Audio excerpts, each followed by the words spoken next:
Pakistan has been attacked. Pakistan has been attacked. If you don't know, Pakistan has been attacked. You are listening to Inspire FM. This is a Friday Night Live special today on a Wednesday instead of a Friday. We'll be there on Friday as well. But this opportunity was too good to be missed.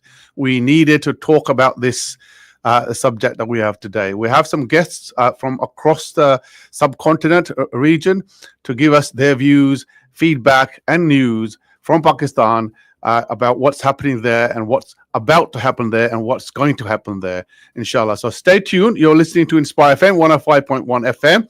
I am going to open the phone lines today. If you want to ring in, talk about your experience. If you've got relatives living in the Kotli or Mirpur region which have been impacted, call in and let us know. Share your thoughts, your views, your experiences. What are they going through? Again, just say welcome to our listeners in Luton. Welcome to our listeners in Birmingham, in Derby, in Sheffield, in Peterborough, wherever you're listening. Join in with the conversation, inshallah. This is a topic which is central to our community. I would say majority of the people living in Luton are from Kotli region. Kotli was attacked yesterday.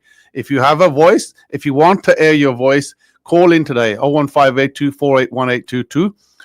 Or if you want to WhatsApp us, the number is 07779481822. You can WhatsApp message me, call me, join in the conversation, inshallah. We want to make it an interactive program. Share your thoughts, share your feelings, share your fears, inshallah. The people of the community, the people from Kotli are on the front line. We want to hear from you, inshallah. So, for people who haven't been keeping up with the news, so what's happened today? Last night, India launched an attack on various sites throughout Pakistan and Azad Kashmir. Basically, this was in response. The Indians would say in response to the attack on some tourists in Kashmir, which Pakistan has denied. However, India has held Pakistan responsible for those attacks, and in India's eyes, they have retaliated today. But in Pakistan's eyes, they were attacked unprovoked, and they're attacked today. Unprecedented was the attack today because this is the first time since 1971 that the main international border between Pakistan was breached. Missiles and potentially aeroplanes flew over and attacked 4 cities in Pakistan, in the Punjab region, as well as the Azad Kashmir region, which the Indians will also obviously call disputed region. So yeah, Kotli was attacked, and so was Muzaffarabad in Azad Kashmir. So the information that we have so far is that the attacks was primarily via missiles. Rockets were basically fired into Pakistan. Primarily mosques were targeted. Some of the mosques in Punjab were allegedly linked to some groups, basically, who India has blamed for some of the previous attacks, as well as the attack that took place in Kashmir recently. So it was primarily mosques. Even in Kashmir, some of the targets were actually mosques. A lot of people who have died are civilians. India has stated that they didn't target the military installations. They targeted, they would call them terrorists, but they were civilian structures, basically. They were mosques. And at that time of the night, when the attack happened, there were few people who would be worshipping at that time. So the people who have been impacted were people living around that region or living in or near the mosques, basically. So that's the update that I have. We're going to speak to a few guests, from the region. We do have some guests from Pakistan. We're hoping to get some details of those in a minute, inshallah. So while we get the guests online, a comment from my co-host today, Abu Bakr Cooper. I guess, Abu Bakr, you're in many ways, obviously you're a Muslim and you share that connection with the community, but you haven't got a dog in a fight. You are not a neutral observer. What's your thoughts about what's happening? Well, I wouldn't say I was neutral. So I've been Muslim since I was 25. I'm 58 now, and the people that brought me to Islam were British Pakistani Muslims, and to this day, they form by far the majority of my friends. But also, I think it's important that we should remember that there's still 200 million Muslims living in India now, and Yes. it's something that we often forget. Imagine how difficult it is for them living in India with the political changes that have happened there in the last 15 years. I visited India in 2009. My wife's family is from Gujarat, and even then things were tough and difficult for Muslims in India, and it's got worse and worse and worse. It's a place, frankly, I despair the thought of wanting to go to India for a holiday now. I don't think I ever will again, and it's so sad. I mean, let's face it, the whole situation is desperately sad. It's only 1947. It was all one country, and what's happened, as always, the British interfered, made a mess of things, encouraged partition, encouraged all of the stakeholders at the time to go down the road of partition. And look what's happened. There has been constant, since 1947, dispute over this region. And like you said, I mean, I think not having a full-out war since 1971, we've been quite fortunate. But there's been killings on both sides of terrorist-type actions on both sides for decades and decades. And this is the thing, it's awful what happened in Pahalgam a couple of weeks ago. Of course it's awful, but this wasn't the Pakistani army. These were terrorists, leaders in the world. Our government should be saying exactly what it is, and calling India back to their senses. This is not a minor thing. Both of these states are nuclear powers. This is a potentially very, very serious thing. This is why it's important we speak about this tonight. We've got a situation. 8 places were hit in Pakistan last night. By the way, I will apologize ahead. Please, listeners, remember I'm English, so if I make a mispronunciation, forgive me. Murhi, Balapur, Muzaffarabad, Golpur, Bimba, Chakandabar, Kotli, and Sialkot. Sialkot, of course, is where all of the prized cricket material is made. I've got Major Yasir Junjua on the line. He's been a regular contributor to this program, and he's obviously he's ex-army. He started his military career in the 1990s and eventually studied in universities in the US. Assalamu alaikum, Junjua Sahab. Thank you again once again for joining me. Can you just tell me, I guess from your perspective, you're in Pakistan at the moment. What's the feeling of the people and people in power? What's their perceptions at the moment? Walaikum assalam, and thank you very much once again for having me on the show. Obviously, the people in Pakistan are angry and they are enraged, and the public perception is that whatever we've done last night, which is a very befitting response, but they are not willing and ready to settle down on this alone. I don't want to sound like a warmonger, but the fact is, India has infringed our sovereignty. It has attacked innocent civilians. If it had, we'll come to the Pahalgam incident later on, but we'll just talk about what happened last night. And I was just listening to the Prime Minister's address to the nation. Today, the National Security Committee meeting, they have resolved that we as a country, as a sovereign nation, reserve the right to respond to this barbarism at a time of our choosing. Remember in 2019, when India staged the false flag Balakot attack, we responded within 24 to 48 hours and we took their planes down. So if somebody thinks that we will not respond, they're mistaken. The Indians have to just wait and see what's going to happen to them. So are you saying? Every aspect.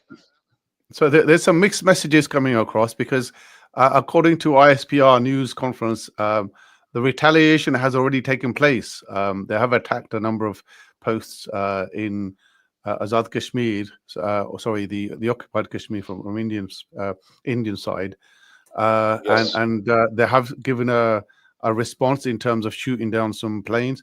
Can you just expand on that? Is Pakistan looking for another response, or has the response happened already? Okay, so the attack by the Indians in different cities, as your colleague in the program was saying, in Bahawalpur, in Muridke, in Kotli, in Muzaffarabad, was all primarily targeted against the mosques. If you've seen the footages, it is painful and it is shameful for me as a Muslim to see the pages of Quran, Holy Quran, desecrated in the mosque in Muridke, lying all over the place. Burnt pages of the Quran. They attacked innocent civilians. And as you're saying, the response or the retaliation has already started, or we have done that. I am not official spokesman of the armed forces. I am a defense analyst who's been authorized by the armed forces to represent the armed forces, but still, what I am saying is something that comes out purely from my heart and from my feelings that I have after this incident. And I want to believe, from my time in the armed forces and knowing our current leadership, most of them are my friends or my batchmates, quite a few of them actually. And I happen to know this army chief, if not very well, I know him. He's a man who will not take any nonsense. So will Pakistan retaliate again, or has Pakistan retaliated? Pakistan has already, yesterday, we've destroyed 2 brigade headquarters, we've destroyed a battalion headquarters, in addition to taking down 5 planes. 3 of them are Rafales, 1 is Su, and the other one is a MiG. And then we have taken down drones and quadcopters. We've today taken down 4 drones. So this response is going on, but we are not going to sit here and stop at it. They've crossed the line, and we will tell them at a time of our choosing. I can't sit here and tell you it's going to be in 48 hours, it's going to be in 12 hours, but you will see, mark my words, Indians will get a slap back even more daring and forceful than they can imagine. So from the Indian side, have they stopped attacking now, or are the attacks continuing? No, they've stopped attacking. Well, there is shelling going on between Pakistani artillery and Indian artillery in Kashmir area. Sporadic shelling, artillery shelling from both sides. There's the ceasefire that used to be there, it's no longer there. But the way they attacked yesterday through the missiles, that has stopped. And they have said this to Marco Rubio, the National Security Advisor, has said, well, we will not escalate it any further. Well, they should wait and see what we will do to them. Now, the international community cannot fault us. They cannot blame us, because we've been telling the international community, Indians are up to something. And it's not only this. They've yesterday attacked, they've attacked a hydropower project in Azad Kashmir. Yeah, so they've damaged a dam as well. Sorry, you were saying something. Yes, that was in our news in the last couple of days, that your intelligence has said that you knew that they were about to attack you, and yes, governments around the world were silent. Sorry, carry on. They were absolutely silent. They were mum, and they did not stop the Indians. Now, let's come back to the root cause of this attack that the Indians say. The Pahalgam incident. I and all Pakistanis condemn terrorism in all forms and sorts. However, let's go to Pakistan has been saying from the 22nd of April, look, we are willing to cooperate, in the investigation, let's have a joint investigation or a neutral investigation from the United Nations to ascertain who was behind it. It was certainly not Pakistan or the Pakistani army. Can you imagine? Within 10 minutes of the incident, a first information report was lodged in the police station, which was 30 minutes away. And how come within 10 minutes, a first information report was lodged in the police station blaming Pakistan for the attack? Okay. This All right. is this is not possible. We'll take that analysis a little bit further in a minute. I just want to go to another guest. Hamza Rifat is a senior expert at the Initiatives Futures. Welcome, Brother Hamza. Assalamu alaikum. Just to clarify, you're in Pakistan as well. Yeah, Islamabad, the beautiful city of Islamabad. Beautiful city of Islamabad, absolutely. Yeah. What's your feeling? What's your thoughts? Just share with us what your understanding is about what's happening and what's going to happen. Well, let me put it in this way. I hope you can hear me. Okay, all right, great. So this Hindutva-obsessed demagogue in New Delhi decided to attack a sovereign country with the objective of demoralizing Pakistan and labeling it as a state sponsor of terror. But this entire, you could say, design has been exposed badly by the swift response, as Yasir Janjua rightly pointed out. I was listening to him. By the swift response of the Pakistani armed forces. Excuse me. So the point is that, really sorry about that. So the point is that when you look at the demagoguery at play, it all started when the Pahalgam incident actually took place. And, we unequivocally condemned it. I mean, our Foreign Office condemned it, our Parliament condemned it, and we sympathize with India as well. Without any evidence, without any dossier, without any concrete proof, they decided to, link this resistance front. And, I think Yasir can actually bear me out on this one. We haven't heard about the resistance front before. India just linked it with the Pakistani intelligence agencies, with the establishment. Yes, you're right. You're absolutely right. And claimed that Pakistan is a state sponsor of terror, and we need to, teach them a lesson. When this attack took place, this was not in some remote village. It was in Bhabalpur, and Bhabalpur is like a bustling urban center in Punjab. They leveled a mosque, leveled it, destroyed it, crushed it. They killed an 11-year-old child who was just on his bicycle. They injured, and they're still in hospital, by the way, an elderly woman, as well as an elderly man. And by attacking civilians in an Israel-style, you could say, I wouldn't call it bravado, but, Neroism, Hitlerism, whatever you actually want to call it, they claim that we have successfully attacked terrorist hideouts in Pakistan belonging to the Jaish-e-Mohammed. But there is a connection, though, isn't it? Because some of those masjids are known to be sort of places where the people that they're targeting are run their madrasas, really, right? Isn't it? Well, it was history. I mean, there are lots of demagogues, and I'm no fan of Masood Azhar. I consider him to be a terrorist, but there are lots of these demagogues who used to visit different mosques, and obviously when they actually visit mosques and they attend sermons and they pray, you can't really ascertain as to whether they're actually terrorists or anything of that sort. But the fact is that even if you had to attack Masood Azhar, you attack civilians. And then it was this code name called Operation Sindoor, and Sindoor is something that Hindu wives actually wear on their forehead like this when they're married. And these resistance force terrorists actually attacked Hindu men. I can't really say it on air. Why did they attack them? And they left the women to be widows in the end. So that's where the Operation Sindoor actually comes from. Because so when a Hindu woman is actually widowed, she just rubs her sindoor off. So Operation Sindoor means that you put it back in, and we're avenging the death of their husbands. So by attacking civilians, violating Pakistan's sovereignty, violating international law, targeting our hydropower projects based on the Indus Water Treaty, which dates back to 1960, when the World Bank actually negotiated between these two countries. We weren't nuclear powers back then.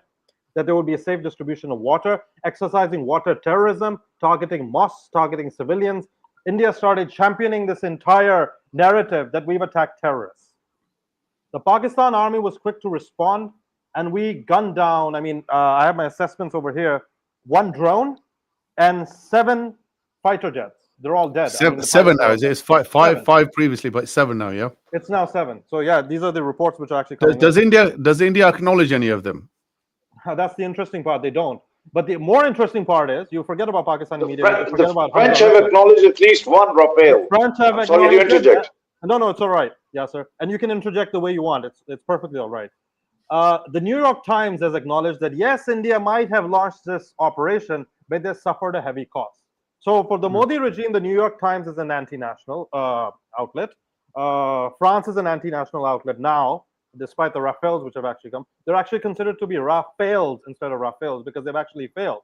But it's not the Rafale technology, it's the incompetence of their pilots. So this is the entire narrative. India has violated our sovereignty.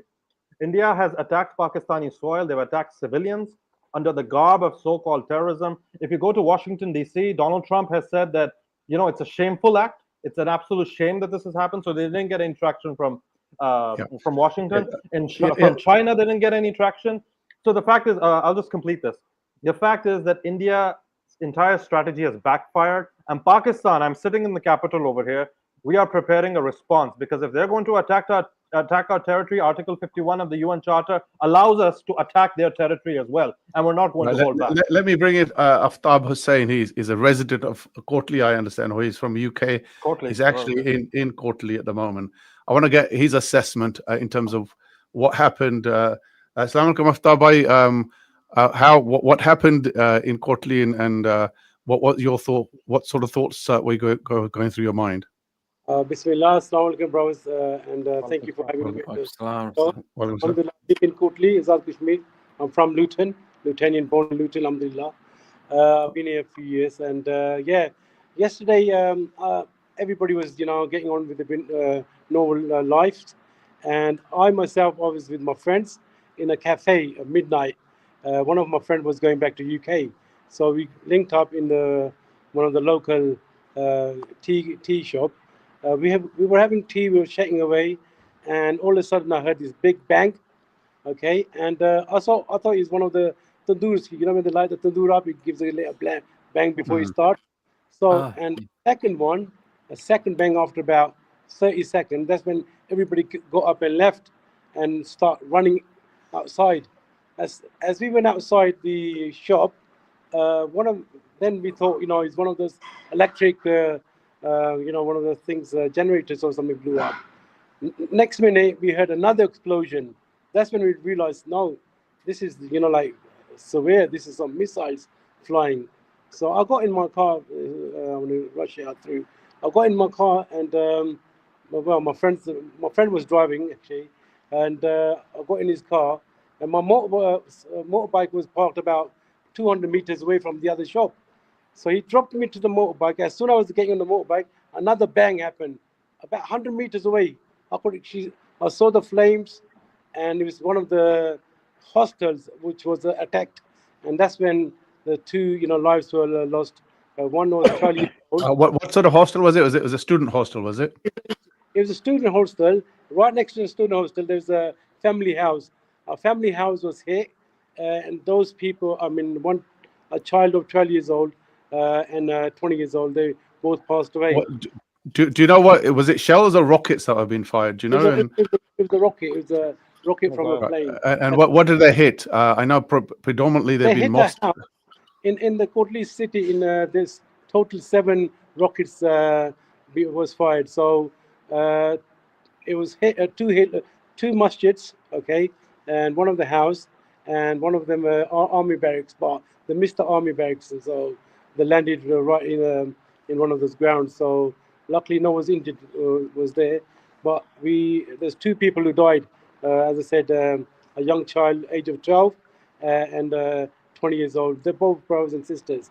Unfortunately, they lost their life, and it's all residential. You know, there's no terrorist here. There's no like you know, training camps, as they say in Kotli. Everyone was just getting on with their lives. So we were quite shocked. You know, all of a sudden we were just doing our normal day-to-day business, and then all these bombs, and you know, everybody was terrified basically. Indeed. Please just stay on the call, please. We're going to take a short break, about 5 minutes or so, and we're going to come back and we're going to look at perhaps what next. This has happened. What's going to happen? Is it going to escalate? Where is this going to end, if it's going to end, and where's even what can be done in terms of keeping the people safe, etc. So we're going to take a short break, and we'll be right back. Listeners, call in after the breaks, inshallah. Assalamu alaikum.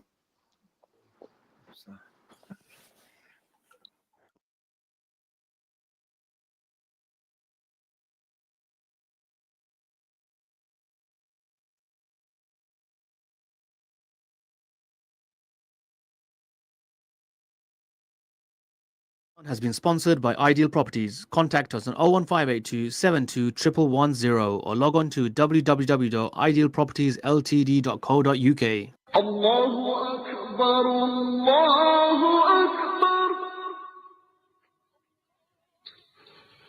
Allahu Akbar, Allahu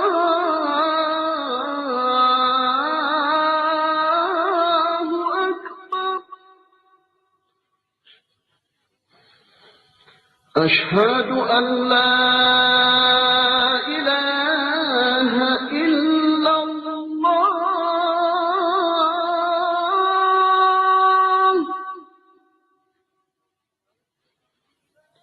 أشهد أن لا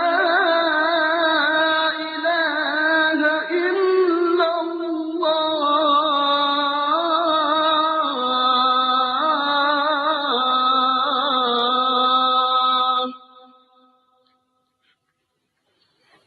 أشهد أن محمدًا رسول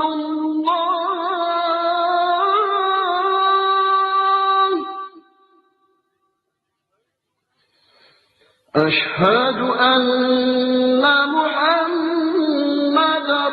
رسول الله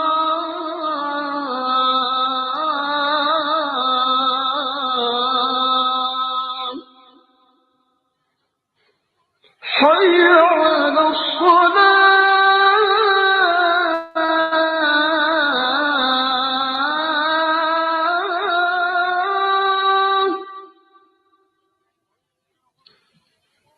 حي على الصلاة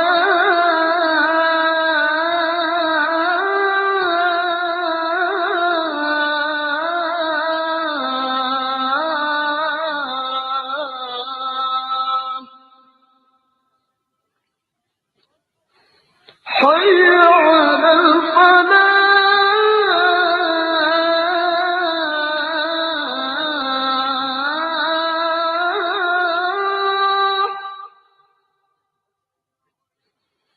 حي على الفلاح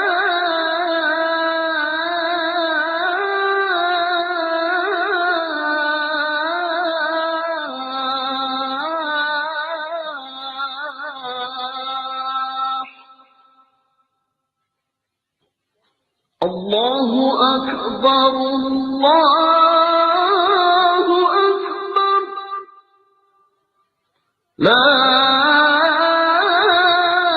إله إلا الله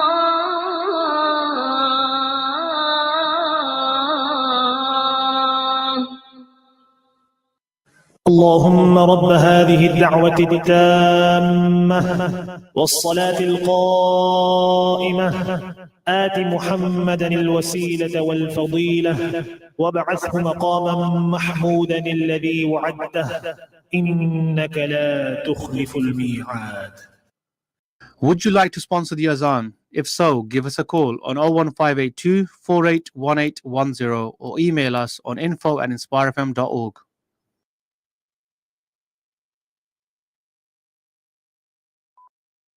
Inspire FM, this is Friday Night Live, or an earlier edition of Friday Night Live on a Wednesday evening. My name is Zaffar Iqbal, and with me is Abu Bakr Cooper. I have very special guests with me today, special guests from Pakistan who are giving their interpretation of the events as they are happening in Pakistan.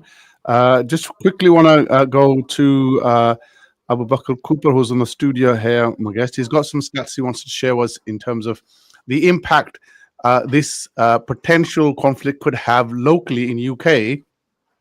And then we'll move on to basically talking about the impact it's going to have in Pakistan, etc. So, Abu Bakr Cooper, what do you think the reaction is going to be, or the reaction is, I guess, among the community in UK? Because it's a broad mix in UK. First of all, I think it's important that we use this platform as a plea to everyone on every side of every community, Muslim, Hindu, whatever. Let's be calm. We're neighbours. First and foremost, let's remember that. And take each other at face value. Yeah, things are happening. Things are happening overseas to parts of the world that are very dear to us. But let's not lose sight of the fact that we live here together. And we've seen problems in the last few years where there was, for example, there were problems where there were the youth squaring off at one another. I remember in the last few years in Leicester, parts of the Hindu population and the Muslim population. We have to work hard together so this doesn't happen. We're better than this. However, some MPs or ex-MPs are actually not working towards the same conclusion that you're trying to get to. Well, I agree. I won't mention names because you asked me not to, but we had an MP today in the Commons who stood up and actually said India has the right to defend itself. You know, and this is a common thing that our media and government will say when it's an ally that they value. They will say that this country has a right to defend itself. I'm going to give you some stats. This is why we need to avoid this sort of rhetoric. There's over 1 million Hindu people living in the UK. There's 4 million Muslims in this country. There's 1.6 million people of Pakistani origin alone. This is why it is vital. And I plead to our elected representatives, our MPs, those in government, stop this rhetoric of saying this country or that country has the right to defend itself. Just stop it. This is not what we need. We expect from you, in fact, we demand from you that you actively calm this down as fast as possible. We don't want to see problems happening here because the youth get upset and problem on the streets here. We've seen it before and we don't want to see it ever again. And this happens if there's a vacuum of silence from our national leadership, or from the national leadership, one side being favored over the other. It's, you know, I've heard today at 3 o'clock on Times Radio, one of our MPs standing up in the Commons using the words, India has the right to defend itself. You know, let's be clear that no evidence has been presented that what happened in Pahalgam was anything from the Pakistani government. Everything that we know of, it only looks like terrorism. And terrorism isn't a government. Let's be clear.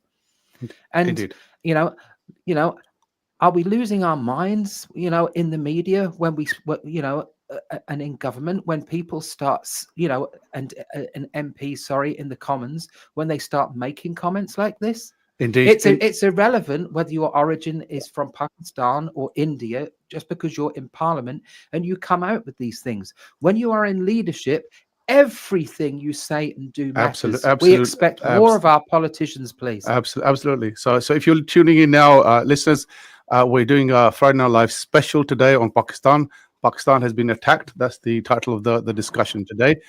We have very special guests with us today. We have Sayyid Hamza Rifat from Islamabad, and we have Major Yasir Janjua, Major retired, I should say, from Pakistan as well. And we have a resident of Kotli, Aftab Hussain. Aftab Hussain, so what's the situation at the moment? I hear that there's continued shelling. Is the shelling reaching Kotli area, or is it quieter now? Now, alhamdulillah, at the moment, there's no shellings. I can't hear nothing.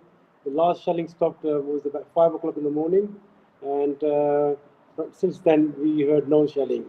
At the moment, everything's calm from both sides. Right. So I did hear that news from some relatives that I've got there, saying that the mosque hailers were saying to people to leave their homes and travel to the hills. Did that happen? Did people leave their homes and travel to the hills? No, they haven't, because I live near the incident where the incident happened, about less than half a kilometer, and I'm still here, all my village. I live in Pangpira, in Kotli Azad, Kashmir, and basically, yes, people in around the masjid where the masjid was damaged, the local government, the local authorities have asked those people to leave and go somewhere else. At the moment, okay. Yeah, Avtar Hussain, Jazakallah khair for your contribution. Thank you for calling us, and I wish you luck. Inshallah, may I pray for you. Inshallah, keep you safe. Yeah, keep and safe, keep the people of Kotli safe.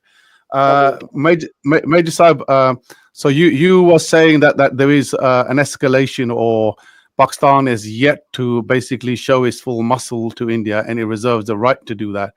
What do you think? What do you think? Whether do you think that's wise? Should that be done? And what do you think Pakistan is going to do? I mean, if you ask me if it's wise to be done, the academic response would be no. But do you think wisdom is something that prevails at the moment? I'm emotional. As I told you, I'm a Pakistani and I'm a military man. Before being a Pakistani or a military man, I am a Muslim. I have seen footages of desecrated pieces of Quran in the mosque in Muribke, and I'm sure they must have been in the mosque in Kotli as well. Yeah. How dare they do that? And it's for the Muslim community across the world, not just the Pakistanis, to tell Indians this is not acceptable, but we will not wait for the rest of the Muslim world. I just told you, the Prime Minister was live addressing the nation. While I was on your program, I still have my telly in front of me, and I've muted it, and I could hear the DGISPR saying this. I know this DGISPR from we were classmates, by the way. I mean, he was saying, and there's an official statement by the government of Pakistan, which is the Press Information Department, that says, just as Hamza was saying, as per Article 51 of the United Nations Charter, we have a right to respond to the violation of our sovereignty. And this is exactly what the statement says. And we will do it at a time and place of our choosing. Make no mistake, we will do it just the way we shot down the Indian plane and we captured the Indian pilot in 2019, and we told them beforehand we will respond, and we responded. We did not shy away from it. Let the Indians make no mistake. They are no better than us, and this yesterday has been proved. We have taken down 3 Rafale jets that the Indians were so proud of. Today, the Rafale stocks have gone down. They went down 6% and eventually settled at minus 1.36%. The French have acknowledged at least 1, and they are investigating 2 more. We are claiming we have taken down 3 Rafales and 2 other aircrafts. So This is just the beginning. We have taken down 2 brigaded quarters, battalion quarters. We've captured 2 posts, but that's not enough, because this was still inside the disputed territory. We will respond to them inside India, and you will see it, mark my words. And we will not take very long. Let the Indians try what they can. We will give them a response that they deserve. They dare to desecrate our mosques. This will not be tolerated. They dare to desecrate our mosques. If Hafiz Masood Azhar or anybody, they are the terrorists, which I rightly say, and I agree with Hamza, they do not have the right, Indians do not have the right to violate the sovereignty of Pakistan. How dare they do that? And now they will get a response. So Hamza, is an emotional response the right one in this situation? And could it escalate to the point where perhaps it's not just rockets, but it's a full-scale war? I doubt that it's going to be a full-scale war. I have my reservations because there are other factors which would actually come into play, the international community coming in and everything. But I don't think it's about emotion anymore. I think Well, it's a logical route. India's actually having exercises close to the border. Yeah, you see, Apparently, so I don't think you see the fact is that, let me be very honest with you, the logical response is to hit India back in the same urban Yes. centers that they attacked us. Yes. The fact is that when you have, and if you take a look at any other state now, I think it would be unfair to demonize Pakistan by claiming that why are they invoking Article 51? Because if there was any other state in the international community, especially any Western country such as the UK, let's just hypothetically believe that you guys have a situation with Ireland. If that actually does happen, then the UK would not hesitate, and they would claim that it's our moral responsibility because we've been attacked first. So the fact is, the logical. UK has done that. They did it in Falklands. Absolutely. UK has done that in Falklands against Argentina. Against Argentina in South America. So the fact is that the logical response is for Pakistan to retaliate in the same measure, based upon proportionality, based upon Article 51, as I previously said, and making sure that the Indians understand that this particular attack cannot be fudged. Let me just bring in a few facts for you. One of the most impartial papers in India is The Hindu. They published a report that yes, Indian jets were downed. The Indian jets were attacked, and 5 to 6 of them were actually attacked, and the sixth one was a drone. Suddenly, what happens is that all these saffron terrorists or these extremists, they just absolutely attacked the Hindus' entire administration, the editorial board. And the person who published the story was a Muslim, and he was called, a traitor and an anti-national, and horrible things were said about our religion as well. And then the Hindu, caving into Narendra Modi government's pressure, they deleted the story, they deleted the tweet. So India doesn't even want to acknowledge that. The reason why I believe that a proportional attack, and I don't think we should stoop this low. India has been attacking children the way Israel has been doing in Gaza. India has been attacking mosques the way Israel has been doing in Gaza and the West Bank.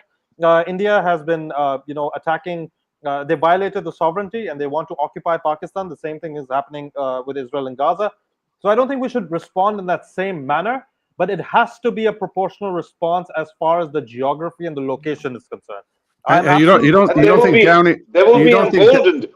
If we don't do it, they will be emboldened. They have to be put back in the box. Yeah, they have to be put back in the box. Otherwise, they'll be emboldened. They'll be emboldened. They'll trumpet this entire narrative that yes, we've attacked terror, and that's exactly what's happening in India. No, but don't you think downing of 5 planes or 7 planes, as you claim, and taking out their brigade headquarters? Don't you think that's an equivalent response, and No. that should be it? Well, militarily, yes. But if you take a look at the war dynamics, I don't endorse killing Indian civilians, but I think urban centers should definitely be attacked. If there's collateral damage, we'd be sorry for that. But the fact remains that, let me just put in, if you can give me a little bit of time, it's almost as if, Sure. me and you, we have a feud, God forbid, and I bring about 7 people to your house. The first thing that you're going to do is to vacate those 7 people and secure your house. That's exactly what Pakistan has done. The next thing, if you want to retaliate and if you are revengeful, and honestly, we Pakistanis, when it comes to our sovereignty, when it comes to our religion, when it comes to our country, there have been, you could say, protests in Quetta by the Hindu community in Pakistan who claim in Urdu that Pakistan hamari dharti hai, it is our soil, it is our country, and we don't appreciate India attacking our country. So that is the amount of unity that we have. The next thing that I'm going to do is I will try and attack your house proportionally, because that is exactly what happens in a world dominated by realpolitik and dominated by realism.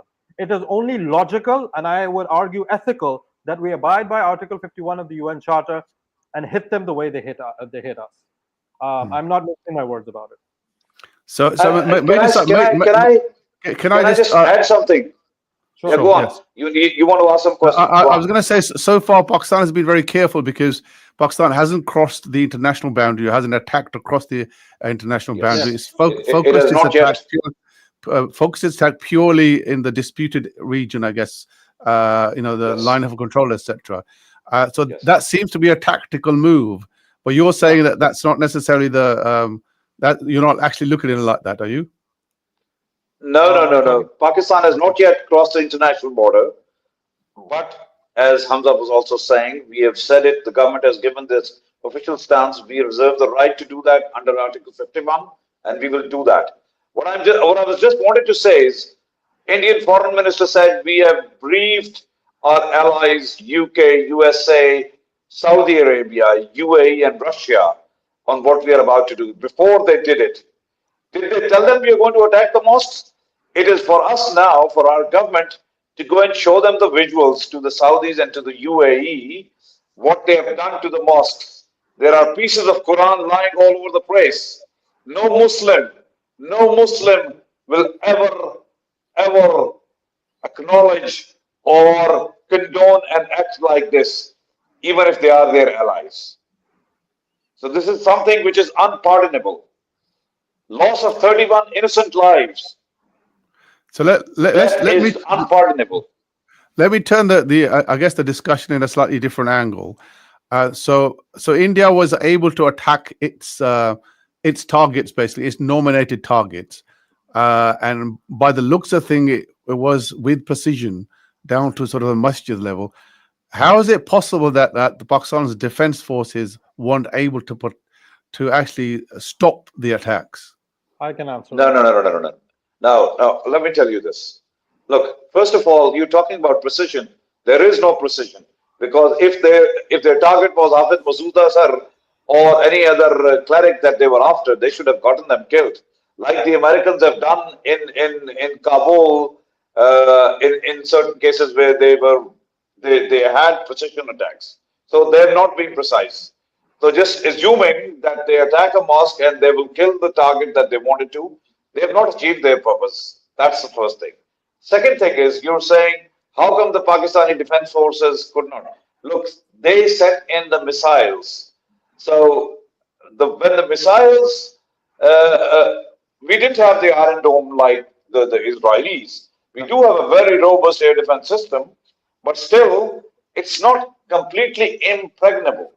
So that's how missiles can come in, and without warning, obviously. So it's not unthinkable. And now once we do it, we'll be able to do that the same thing.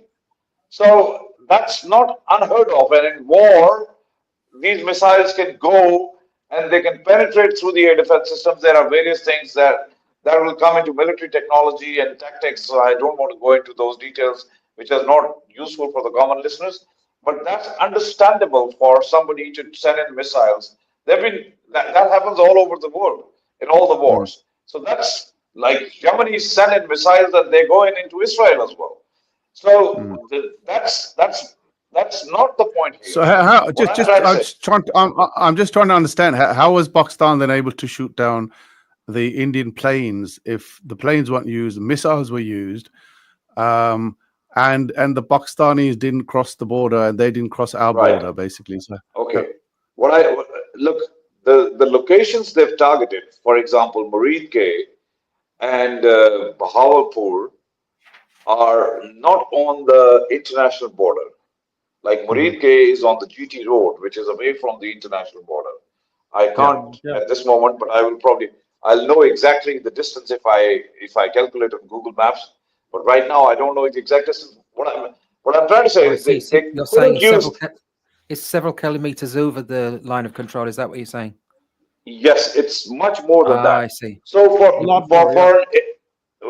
more than that. It's probably, let's say, Murid K, if I'm not wrong, it's at least 30 to 40 kilometers away from the international border. At least. Okay.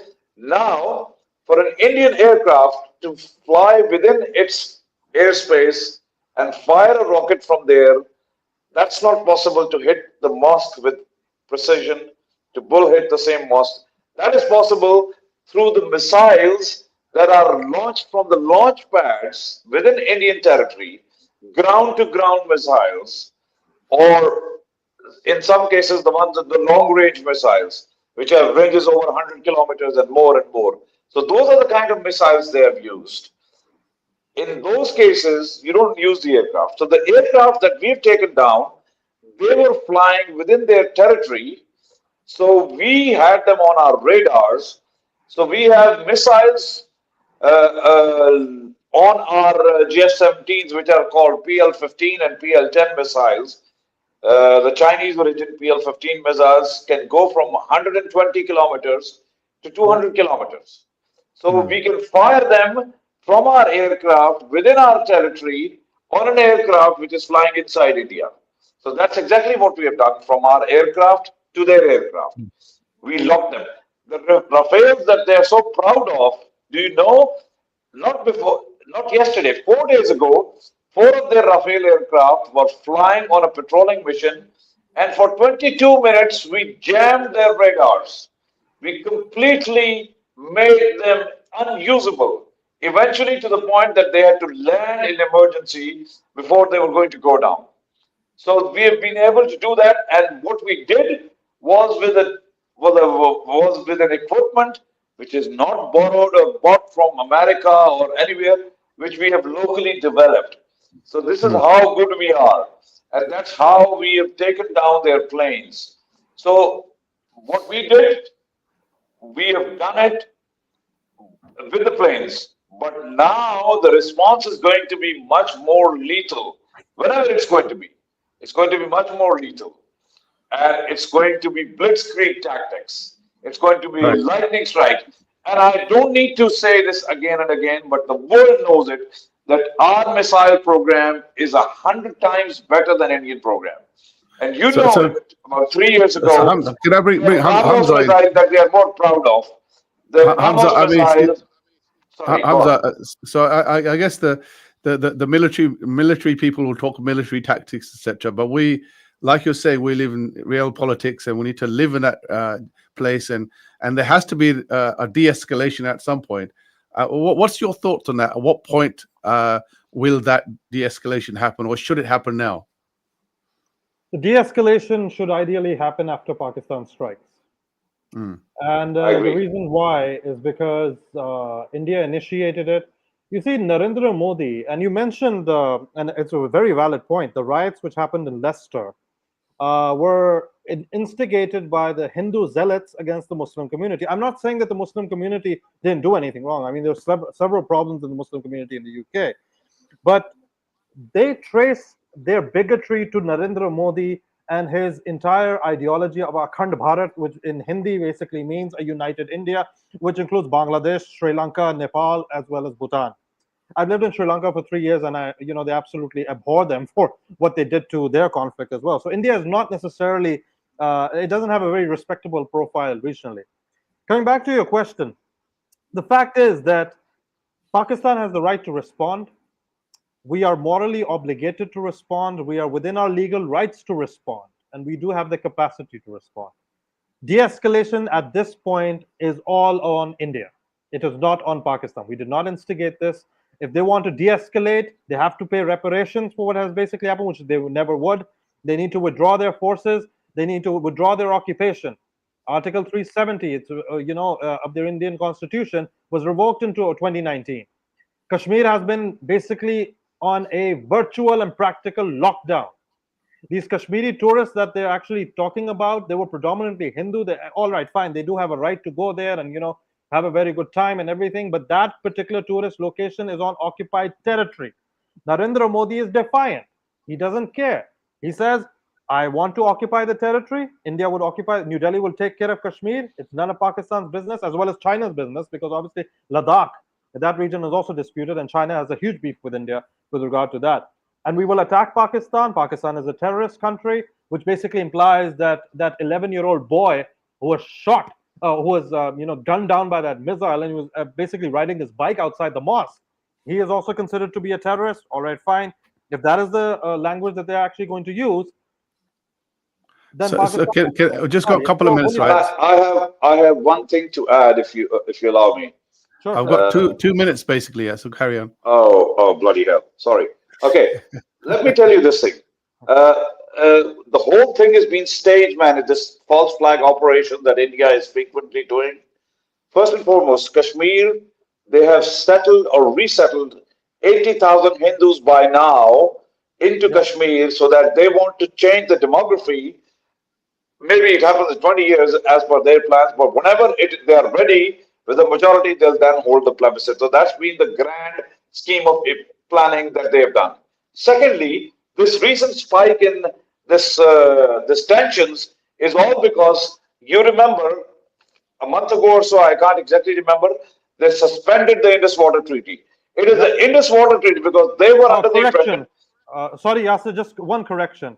I mean, I'm not trying to counter you. They held it in abeyance. All right. Yes. Now, the interesting part about abeyance is that the Indus Water Treaty does not have any provision for abeyance, and you can't unilaterally withdraw. I know. Yes. So it has to be bilaterally done. So it's all about the water. I'm going to have to step in here. I've run out of time. I've got about 17 seconds to go. Jazakallah, thank you very much for both of you being a fascinating discussion. Thank you. Hopefully, inshallah, we'll catch up again on Friday for a longer discussion, inshallah. So I look forward to speaking to you then. Assalamu alaikum. Listeners, assalamu alaikum until Friday. Jazakallah khair. Assalamu alaikum.